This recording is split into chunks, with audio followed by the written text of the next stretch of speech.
And I think that like the basis of this car is that it's a truck, but that's only because you can add things onto the back to make it a different kind of car. You know what I mean? Mm-hmm. So it starts as a truck, but then you can turn it into a crossover. You can turn it into like a roll cage thing. You can turn whatever you want.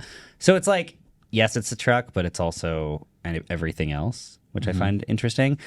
Also, people in like not smaller cities, but people in cities who kind of like want the flexibility of a truck, but they don't want to use the truck all the time. Like having a smaller one like this is really cool. I just love that idea in general.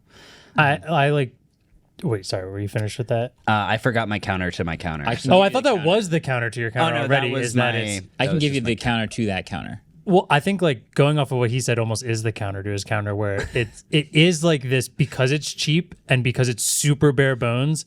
If you're someone who like does need the bed of a truck, times like right now my brother-in-law parks this like 1995 F-150 in my yard because both of us use it here and there, and he bought it for like $2,000 and it's falling apart, but it just have it. It keeps you on the road for like a couple hours. Yeah. Like one day every 2 months you need it. Yeah.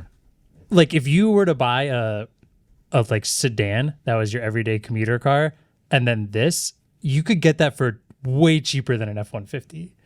And like this bed space is a little smaller, but I think most people using the bed space of a truck don't need the giant one. If you're towing, this is never going to be your towing truck. My question also becomes like, how difficult is it to take off the attachments and stuff? Because most of the time I would probably want to use it to look like kind of like a Subaru, like a crossover. Yeah. But then sometimes if I was helping my friend move, I'd be like, time to break out the truck part.